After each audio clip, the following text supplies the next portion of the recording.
Welcome everybody, my name is Dave Lockwood. Today we're going to cover Pat Martino's iconic solo on Just Friends. I'm going to pick three of my favorite licks, and we're going to go through those and see how we can put them in your vocabulary. So let's check it out. The first lick I'm going to do occurs over the first 4 bars of the form of Just Friends. Now Pat Martino does this in the key of F, and the song starts on the 4 chord. Okay, so it's a little bit unusual compared to other songs.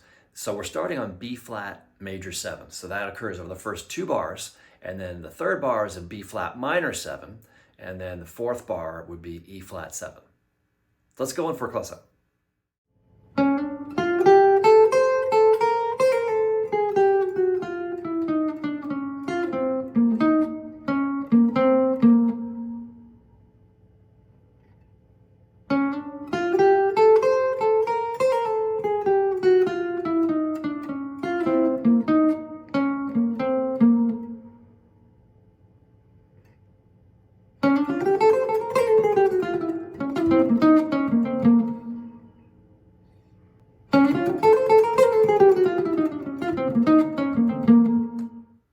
Okay, that was pretty quick. We're going to break it down a little slower now.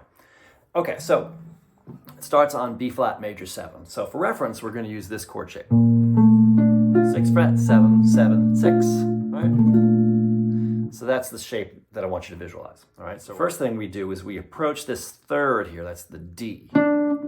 So we're going to use a half-step approach. All right, like that. And that's on the end of 2. So, and 3. And then he goes up sort of a pentatonic line up to the C over the B flat major 7. Right? And then he does kind of a classic bebop turn. Like that. Pretty cool. All right, so we go into the 3rd, and we play F, G, A, and C. So 6th fret, 8th fret, 5th fret, 8th fret. All right, and here's what he does now. He uses half steps to get to this F once we transition to the B flat minor. All right, so the reason why he uses half steps is because he wants to get that F on the downbeat, right? If you're familiar with bebop scales, that's the concept of bebop scales, adding half steps to a scale to get certain chord tones on downbeats. That's what he's doing here. So that's on the 1 of the 3rd bar, which is at the B flat minor 7 spot. All right, and then he continues with the half steps. All right, so now he's landing on the D flat, which is the flat 3rd of B flat minor 7. So the distance between a flat 5 and flat 3 is 2 whole steps. So if he adds 2 half steps, you land on a downbeat there. All right, so we've got, all right, that's a downbeat. All right, so we're on B flat now, B flat minor. All right, so this, he goes right up to the F. Right, I'm just rolling my 2nd finger over. And then he plays a C over here, and then a B flat. All right, so takes us through the 3rd bar, and the 4th bar, that's when we hit the E flat 7. Okay, and so now, pretty simple line. He's on the E flat here. Mostly chord tones, right? So if you think of these notes right here, it's E flat, D flat, B flat, or the root, the flat 7, and the 5th of the chord. And then he adds the C in here, which we can think of as a 13. All right, so that's a short little lick over the E flat 7. And that's it. So the whole thing is...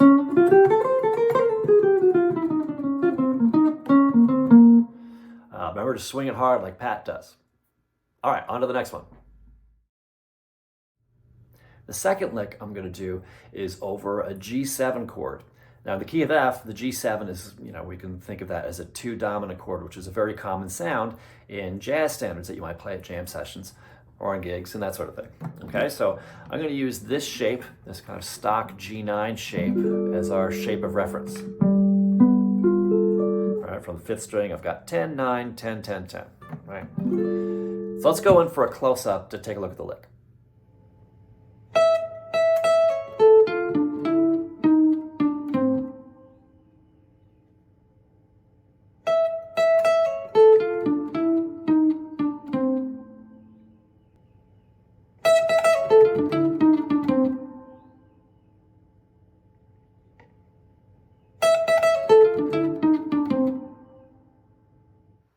The first note that he plays is up here on the 12th fret, so that is the E. So over G7 or G9, that's the 13th. So that's an upper extension of the chord. Then he comes,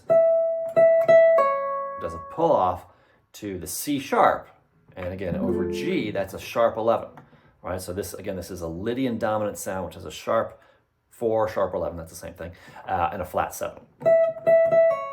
Then he comes down a D minor arpeggio, just a regular D minor triad arpeggio. All right, that's a nice sound. And you can finger it a couple of ways in this position. I can roll my second finger over, or I can use my third and second fingers.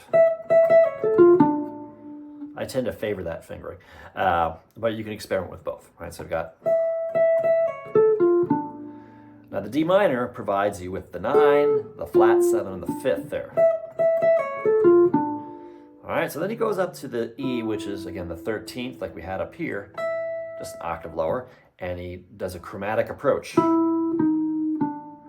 right, he plays E, and then on the 4th string he plays E flat going into D. The D is the 5th. And then he comes down to C, which is the 4th, right? So there's a little bit of half-step spice. So again, we've got the lick like this.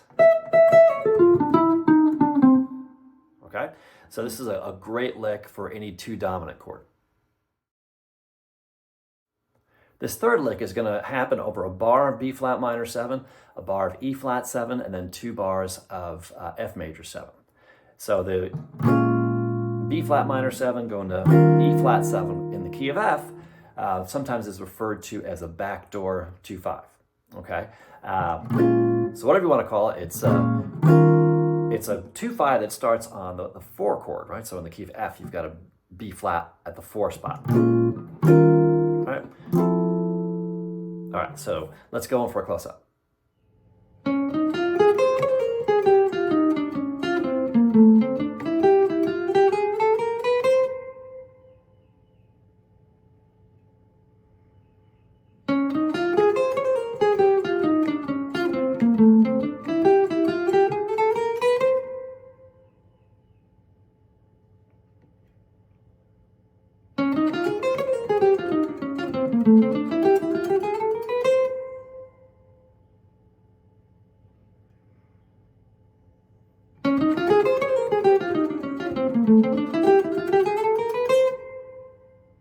All right, let's check out this third lick.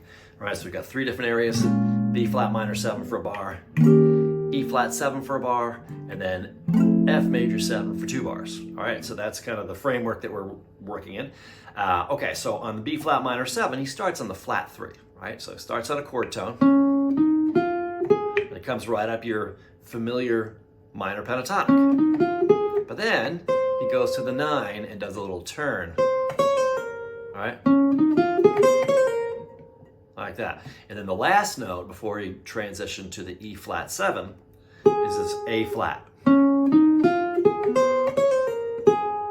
And right on the downbeat, so that's all it is for the B flat minor 7, and then on the downbeat for the E flat 7 on the 2nd bar, we go right to the 3rd, right? So if you think of this shape, it's probably easier to visualize that way. Okay, so then we stay diatonic if you think of E flat mixolydian, right? 1, 2, 3, 4, 5, 6, flat 7, right? So I'm going 3, 2, 1, but then I add a chromatic note to get to the flat 7. So now the flat 7 is on a downbeat. So that makes the line stronger if I can land on a chord tone on a downbeat, right? So that was a little tricky to finger. So after I get to the flat 7, I go up, I roll my second finger over, go to the 9, that's the F right there. And then I come down C and B flat, so that's 6 and 5. So the lick on the E flat 7, right? So that's all we have on the E flat 7. So that leads us directly into the F major 7. By half step again, leading to the 3rd. Seems to be a trend, right? So he's transitioning to the 3rd in each chord. So the 3rd over the F major 7 is an A, right? So he goes,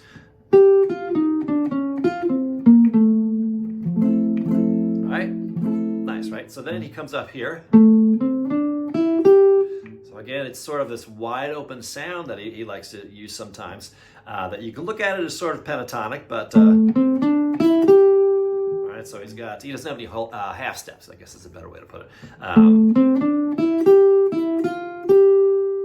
right, so he kind of backs up. After he gets up to this G,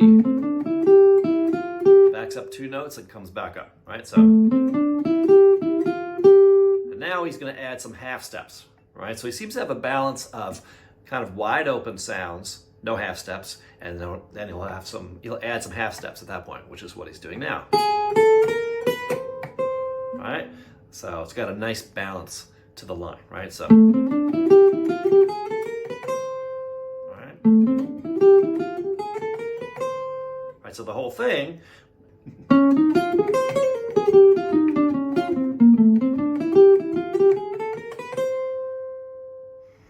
All right, so that's it for the lick. So this is a great lick, some great vocabulary that you can put into your playing. Now, some things to keep in mind. You can play the lick in its entirety, right? So you could play it over that section just friends. So that's one approach. Also, you can take each individual chord, an idea, and kind of master that, right? So we've got, all right, so if I'm playing it in B flat, I might want to play it in a few other keys, right, in that fingering, right? So I can do it, let's just keep it easy and go from B flat to maybe C. And I'm attaching it to that chord shape, right? So I know from here, I'm starting on a chord tone, right? So I'm going to go, all right, so that's in C, and I'm going to play it in one more key, just so I don't take up too much time. I'm going to play it in G, so I'm going to go C, B, A, G. There's the chord. Okay, so you're taking each individual component of the lick and learning it in isolation. Okay, so then we go to E flat 7. Again, we're attaching it to this chord, right? So I'll play it in a few other keys. I'll play it in F. And again, this is starting on the 3rd. And it's easy to find if you attach it to the chord. Right, so that's in F. Let's play it in C. F, E, D, C. So here's my chord. All right. Okay, so then the final one, it's coming out of this, if you're fans of the cage system, it's coming out of the C-shaped F major 7, right? Okay, so again, I'm attaching it to the chord. I'm going to play it in, let's go with G, right? So I've got, so we had F over here, here's G.